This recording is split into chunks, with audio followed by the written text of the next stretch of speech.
नमस्कार, आप देख रहे हैं नव भारत टाइम्स ऑनलाइन और मैं हूं आपके साथ कुलभूषण राजदेव। राष्ट्रीय जनतांत्रिक गठबंधन ने बिहार की 40 लोकसभा सीटों का बंटवारा 18 मार्च को कर दिया। उसके पहले तत्कालीन केंद्रीय मंत्री पशुपति पारस को समझाने में कोई कसर नहीं छोड़ी गई कि परिवार मत छोड़िए, जिद छोड़ दीजिए। उसी के तहत विकासशील इंसान पार्टी के प्रमुख मुकेश साहनी को अभी से लेकर बिहार के विधानसभा चुनाव तक की तस्वीर दिखाकर एनडीए ने ऑफर दिया है।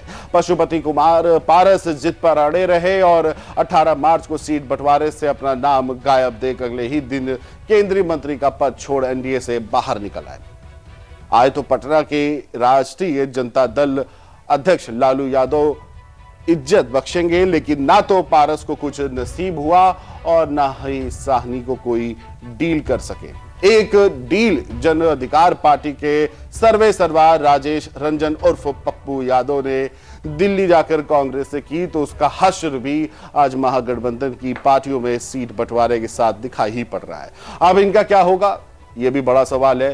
क्या अब कुछ नया होगा या फिर जस का तस बना रहेगा? इन सभी सवालों को जानने की कोशिश करते हैं इस खबर में। सबसे पहले बात कर लेते हैं पशुपति पारस की। करीब 6 महीने पहले से कई बार यह एंगल समझाने की कोशिश की जा रही है, यह लाया भी जा रहा है कि भारतीय जनता पार्टी अंतिम तौर पर चिराग पासवान को ही तवज्जो देगी, और ऐसा ही हुआ। पशुपति कुमार पारस इस भ्रम में रहे कि जब दिवंगत रामविलास पासवान की पार्टी के 2 टुकड़े हुए तो भाजपा ने उन्हें तवज्जो दी। वह ये नहीं समझ सके कि तवज्जो नहीं, वह मजबूरी थी। तब चिराग पासवान और बिहार में बीजेपी की मदद से मुख्यमंत्री बने नीतीश कुमार दुश्मन थे। चिराग को पिछले कुछ महीनों से मिल रही तवज्जो से पारस को सबक लेना चाहिए था, नहीं लिया। चिराग के लिए बीजेपी की ओर से हाजीपुर सीट पर हरी झंडी से पारस को समझना चाहिए था, नहीं समझे। नतीजा यह रहा कि सीट बंटवारे में लोक जनशक्ति पार्टी के नाम की घोषणा के बाद भी पारस नहीं समझ सके कि वह चाहे तो भतीजे चिराग पासवान के साथ बैठकर बात कर सकते हैं। नतीजा यह हुआ कि लोजपा के नाम पर घोषित 5 सीटें लोजपा आर यानी रामविलास के खाते में गई और लोजपा आर का नाम लेकर पशुपति कुमार पारस किनारे हो गए। किनारे होने के बाद भी वह केंद्रीय मंत्री पद से इस्तीफा नहीं देकर बीजेपी के साथ बने रहते तो कुल्हाड़ी पैरों पर रखकर भी काटती नहीं, लेकिन खुद कुल्हाड़ी पर ही जब पांव मारोगे तो क्या होगा। अब बात यह है कि विकल्प क्या क्या मौजूद है। चिराग पासवान ने अब तक 5 में से 2 ही सीटों पर प्रत्याशियों का ऐलान किया है। पशुपति कुमार पारस सीधे भाभी रीना पारस के पास पहुंचकर भतीजे चिराग पासवान से अपने लिए सीट मांगकर एनडीए में बने रह सकते हैं। दूसरा यह कि कांग्रेस के अंदरूनी उठापटक से कोई एक सीट बची तो वह उससे मांग सकते हैं। कांग्रेस उन्हें समस्तीपुर से मौका दे सकती है। राजद ने अभी खगड़िया से प्रत्याशी नहीं दिया है, वह अपने गृह जिले के लिए राजद के पास भी जा सकते हैं और राजनीतिक अस्तित्व के लिए अपनी पार्टी के और प्रत्याशी जुटाकर खुद हाजीपुर में चिराग पासवान से लड़ने के लिए भी उतर सकते हैं। दूसरे हैं मुकेश साहनी, इनकी भी बात कर लेते हैं। विकासशील इंसान पार्टी के मुखिया मुकेश साहनी को 2020 में बनी बिहार सरकार में मंत्री बनाया गया था। विधानसभा चुनाव में बीजेपी ने अपने प्रत्याशी भी इनके सिंबल पर उतारे थे, जो जाहिर तौर पर कभी भी एक मुश्त वापस हो सकते थे। वही हुआ भी। तब साहनी विधान परिषद के रास्ते आए थे। साहनी आराम से रहते तो शायद टिक भी जाते, लेकिन कुछ ना कुछ परिस्थितियां ऐसी बनी कि वह निकल लिए। फिर उन्होंने बीजेपी से दूरी बना ली। लोकसभा चुनाव 24 के पहले जब महागठबंधन और एनडीए से कोई उन्हें तवज्जो नहीं दे रहा था, तब भी साहनी आगे बढ़कर नहीं गए। उन्हें यह समझ में नहीं आया कि जातीय आधार पर हरी साहनी को अब बीजेपी इतना आगे बढ़ाते हुए मंत्री की कुर्सी तक पहुंचा चुकी है और जदयू में मदन साहनी को मंत्री का पद दे रही है, तो वह जातीय जनगणना में 2.60% आबादी के नाम पर अपने लिए बहुत बड़ी डील करने की स्थिति में अब रहे नहीं है।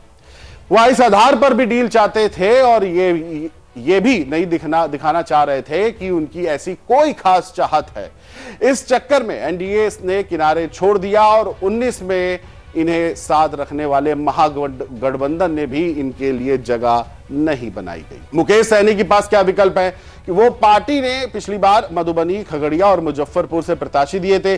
सहनी खुद खगड़िया से उतरे थे। मुजफ्फरनगर सीट पर इस बार कांग्रेस, खगड़िया सीपीएम और मधुबनी से आरजेडी के पास है और आरजेडी से ही अपने लिए कुछ मांग भी सकते हैं सहनी। एनडीए में बीजेपी या जेडीयू से बात कर अपने लिए एक सीट मांग ले। राजनीतिक करियर बचाने के लिए कुछ सीटों पर अपना प्रत्याशी अलग से उतार दे ताकि बात बनी रहे। तो ये सहनी की स्थिति है। और अब बात करते हैं पप्पू यादव की। आजकल बड़े सुर्खियों में है पूर्णिया की सीट को लेकर के। बिहार में जन सरोकार को लेकर आंदोलन के लिए पूर्व सांसद राजेश रंजन उर्फ पप्पू यादव की बनाई जन अधिकार पार्टी चर्चित रहती थी।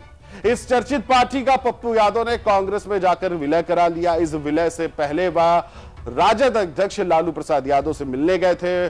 उसके बाद पार्टी का विलय करते समय पप्पू यादव ने मान लिया था कि उन्हें कांग्रेस पूर्णिया से ही प्रत्याशी बनाएगी, लेकिन कांग्रेस एक नहीं चली। राजद के आगे कांग्रेस की कुछ नहीं चली। राजद ने जदयू सरकार की पूर्व मंत्री बीमा भारती को पूर्णिया की सीट देने के नाम पर अपनी पार्टी की सदस्यता दिलाई और फिर सिंबल भी दे दिया। अब बीते शुक्रवार को पूर्णिया सीट की औपचारिक घोषणा भी हो गई कि राजद के खाते में यह सीट है। हालांकि पप्पू यादव अब भी यहां कांग्रेस का झंडा बुलंद किए जाने की बात कहते हुए दिखाई दे रहे हैं और लेकिन राजद ने तो बीमा भारती पर मुहर लगा दी है। अब विकल्प क्या बचे हैं पप्पू यादव के पास, इस पर भी बात कर लेते हैं।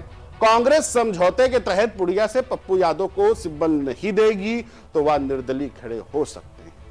कांग्रेस सिंबल दे दे तो एनडीए राजद के साथ पप्पू भी नामांकन दाखिल कर सकते हैं। अपनी पार्टी को वापस जिंदा करने की औपचारिक घोषणा भी पप्पू यादव कर सकते हैं, जो कि उन्होंने कांग्रेस में विलय कर दी। तो ये मोटे मोटे तौर पर हमने आपको बताया कि कैसे 3 लोग हैं बिहार में, बिहार की सियासत में, जो लोकसभा चुनाव के चलते जिनकी स्थिति जो है वो डामाडोल बनी हुई है।